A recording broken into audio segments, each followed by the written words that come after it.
We have some breaking news we want to take you to right now. There seems to be some kind of a police pursuit. It looks as though it's coming toward an end on Monroe Road there in Winkler Drive. We have Tammy Rose above it in Sky Eye. It looks like they're in some kind of shopping center there, Tammy? Yeah, we actually picked up the chase near the Gulf Freeway in Monroe, and they actually got off the freeway. We've got our exclusive sky map at the top of your screen. The suspect not stopping, and it looks like going at a pretty high rate of speed on these surface streets. So again, if you were headed out the door, our exclusive sky map pinpointing exactly where this driver is. Gina? Obviously, I erroneously thought it was coming to an end because I saw them slowing down, Eric, as they went through that strip center. But no, these vehicles are still in pursuit. Of course, there's a new policy in the city of Houston, at least, when it comes to police pursuits. They're trying not to be as aggressive as they used to, depending on what it is the person they're pursuing is accused of doing. Yeah, right now they're not letting up on this one, though. And I know details are just coming in as we continue to watch this chase as they come up to a light right here that's going to be pretty congested. So let's hope this chase suspect doesn't hit anybody. Made it through that light right there, but here's more traffic. Now, Tammy, so kind of watch this unfold here and watch this driver get onto the wrong side of the road here. Do we know anything about how long this has been going on, or even why they were initially stopping this driver? Yeah, we picked it up about 5 minutes. Sky I-13 first on scene following this chase, and we actually heard it from the police helicopter telling us that they were on the Gulf Freeway inbound right around Monroe chasing this suspect. Again, blowing through stop signs, a very dangerous situation. So again, if you're headed out the door, our sky map at the top of your screen, avoid the area if you can. Yeah, we hate to. It's very dark at this hour. It used to not be so dark at this hour. And what is going on there? It looks as though there might be problems with a wheel, which often happens in these pursuits. A lot of dust seems to be kicking up. I don't know, perhaps it's just the road that they're traveling. But yeah, we've seen this driver, though, go in the opposite direction and go around into lanes of oncoming traffic several times. Even the officer had to do it right there. Again, they're not letting up on this driver coming into more traffic. Of course, it's rush hour in Houston, so we all know what that is like. The driver taking a hard right there, but police staying very close to that, what appears to be a Dodge Maroon Challenger. If we're able to get a better look at that, that's what it appears to be at this point. But this driver, of course, encountering so much traffic on the road, still continues to just zig in and out of cars. And that officer very close as we get into more traffic here. And then here's where drivers can sometimes try to go the wrong way, but they are going to stay.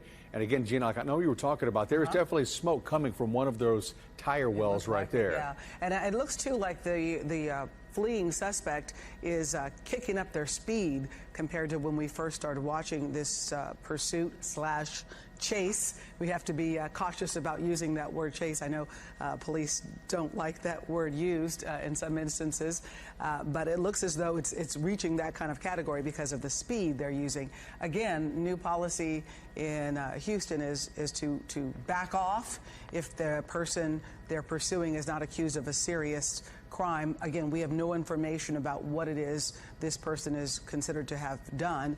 This now at South Ritchie and Laurel Street. We're doing a good job there with our instructions at the top of your screen there telling you where they're going. But yeah, we're also not seeing, Eric, the traffic getting much lighter. It seems as though this chase or pursuit is continuing to be around a lot of other vehicles, putting a lot of our community members at risk. Yeah, it's surprising they haven't hit more traffic in what we usually see here in the Houston area. But yeah, again, South Ritchie here, this is some of the new GPS technology that our Sky I-13 was outfitted with a few months back. But now it's open road for this chase suspect here as officers, at least that one, and the patrol cruiser stays pretty close to the rear end of that car as he comes up to another congested intersection. Ooh. And it could get dangerous. He starts running through red lights. Luckily, nobody trying to cross that intersection right now, but picking up more speed and actually leaving that officer again. But again, you know, I was going to say, Eric, I don't think I'm exaggerating when I say that we've covered hundreds of these here at this station or in our career, and never do you see a suspect get away once helicopters are above the vehicle. They are able to stay with the suspect when they've got eyes on them like this. So we only hope that no one's hurt, but the person just really doesn't get away when they've got eyes on them like this. Yeah, and of course right now we were talking about that new chase policy, and I look at the officer trying to use one of those possible pit maneuvers to hit the back fender of the car. It looks like the officer decided not to go that route as he pulled up on the right side of that red or maroon Challenger right there. But again, he's starting to hit more and more traffic here, and it looks like he could be pinned in right here, but it looks like they're not going to take that move that they had, appearing that they had right there. You know what we could see in that turn, though? We could see how many other police vehicles, because we've been pretty tight on the suspect vehicle and that one officer car.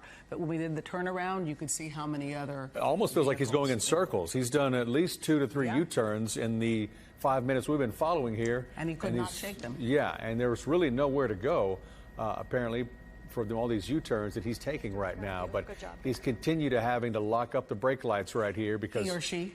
He or she, right. They are continuing to lock up the brake lights here. And they're going to go on a side street here. We've already seen them go through at a high speed through one of the strip malls there. But they're going to what appears to be a residential area right now. Not as many lights. Picking up speed as well. Looks like in that area, I see what appear to be warehouses, and we're certainly glad that this area is not, as you mentioned earlier, more populated, or that it's not the time of day when school buses are trying to get children home. But we still, nevertheless, are hoping that officers are able to bring this to a non-violent or not dangerous. This is where my stomach gets tight, though. He's just speeding through all these side roads. You don't know when anybody's going to pull out on one of the side roads, not suspecting that a car is going to be coming at anywhere from 60 to 80 miles an hour. Can you tell for us, Tammy, how fast the vehicle is traveling? I know sometimes we're able to assess that with the technology there in the chopper. Yeah, actually, I do have a speedometer. It's a little hard to keep up. My pilot, Parker Ward, doing an excellent job up here because we do have another police helicopter up here. So he's got to talk to air traffic control. And obviously, I am doing the camera as well as the Churchill. So again, the top of your screen, it's always usually pretty accurate, but sometimes the way I'm maneuvering the camera on it might be just a little bit under. But you can see now it looks like he is losing control of the vehicle. Obviously, like you mentioned, this is a Charger, so a very fast car, and perhaps the driver just thinks, you know, that this car can do excessive speeds, that they'll be able to get away from the police. But as you can see, there's so many police officers behind them, 2 helicopters up above. Again, we do not see very many drivers get away when a high-speed chase starts. All right, Tammy Rose, I tell you what, Gina and I are going to now hand it over to the 6:30 news team. Jonathan Bruce and Mayra Moreno, they're going to take the police chase from here, guys. Yeah, thank you so much, guys, for covering that as we try to switch off here to the news at 6:30. So we've been watching this, Jonathan, and just when we think it's coming to an end, he picks up speed and he loses officers behind, but they're still right on his tail, it seems. Harrowing moments right now as we are watching live from Sky I-13. We picked this up about 6:26, Mayra, so this has been nearly 10 minutes at this point, and we know the pursuit was happening well before that in terms of when we got to it, and a lot of different things. We've seen a smoking wheel, as Eric Barajas talked about. We've seen multiple U-turns. What we have not seen is this suspect or whoever's leading the police on this pursuit have any interest in stopping. Yeah, and then honestly, when we see incidents like this, they rarely ever do stop.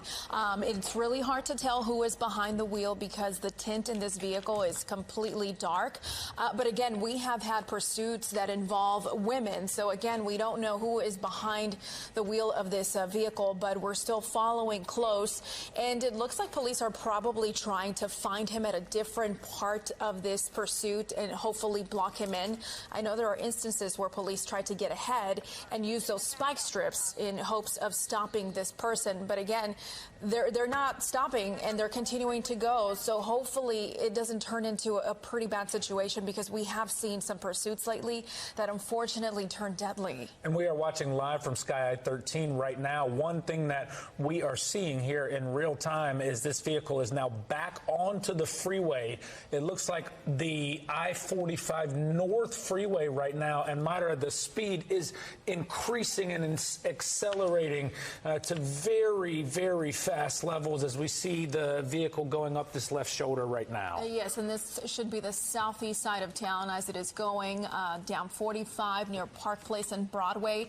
Tammy, any other details or anything you have been able to gather since you first started following this pursuit? Yeah, actually. actually, police lost them near the Gulf Freeway, and as you saw, that Dodge Charger was maneuvering around an industrial area. But you know what? The police helicopter and Sky I-13 had their eyes right here on this driver, making all these erratic turns and blowing through stop signs. There we go, our first crash with smoke and fire. Again, I'll zoom out. This is what we hate to see. But it looks like he crashed into another vehicle, police right behind him. Again, a Dodge Charger stopping here on the Gulf Freeway inbound near Park Place. Yeah, it looks like he was trying to maneuver to, and he's out. This person's out of the vehicle. It looks like there's a dog as well. Yeah, this person is trying to flee. Situation here on the feeder road of the Gulf Freeway. Again, a foot pursuit. Police not that far behind him, along with a dog that is following him.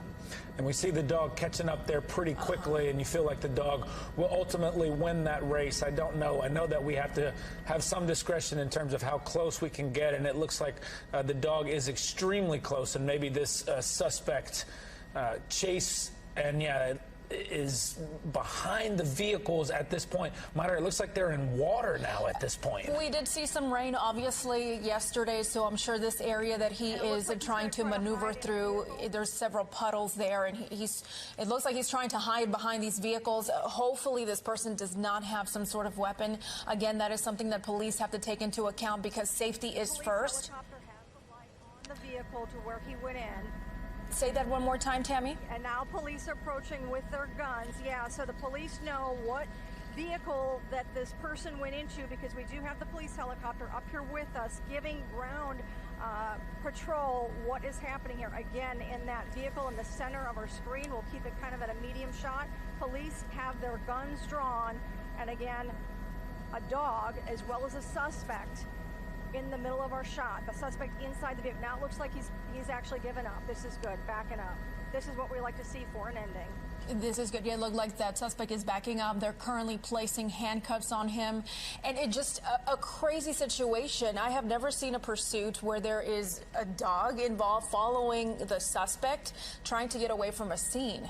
And that's what we believe, again, that it is actually the suspect's dog that had gotten out of the car with them and then followed. And all of this coming to an end right now. Tammy, where are you exactly off of the Gulf Freeway?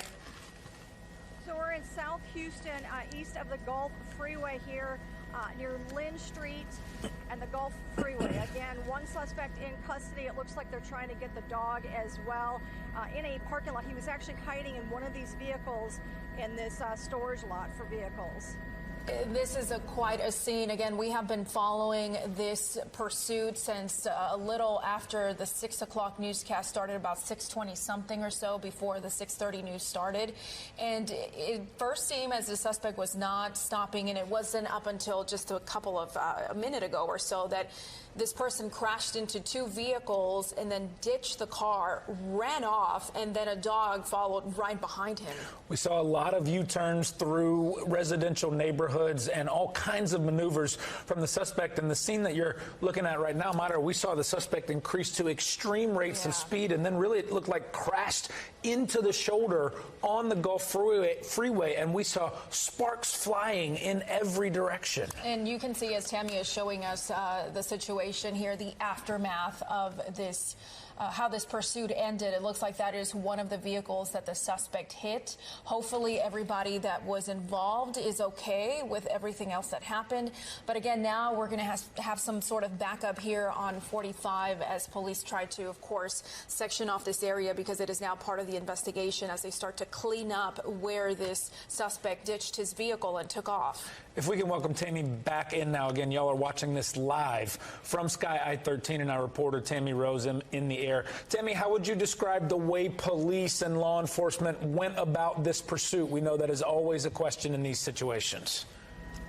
Yeah, I mean, they always can back off in these chases. Like, it looked like they did, or they even lost him, but it didn't matter because we had them as well as the police helicopter. But what's so scary is when the suspect got back on the Gulf Freeway, and you saw it on live TV, hit an innocent bystander. Again, you're looking at the aftermath of that truck, a lot of damage. Only hoping and praying that nobody was hurt in this chase. Again, the suspect got out of his vehicle along with a dog, headed east of the Gulf Freeway, tried to hide in a vehicle, and police were able to nab him. Tammy, can you tell if the other people that were hit are near their vehicle, if they seem okay or not? I know that is always a concern when other people get caught in this type of crazy pursuit. Yeah, so far I'm just seeing tow trucks. I have not seen any ambulance. Well, actually, look at this. We got a couple of people, you know, probably obviously shell-shocked here from what happened. I mean, you're just driving on the Gulf Freeway. And again, you know, traffic is slow because there's so much traffic going inbound just south of downtown. So you're not expecting anybody to come up behind you at a high rate of speed. So again, we're still waiting for an ambulance, but what a scary situation because the suspect's vehicle, as you saw, caught fire, and it looked like just from the chase, it looked like, you know, the wheels, as we see the tires get shredded down to the wheels.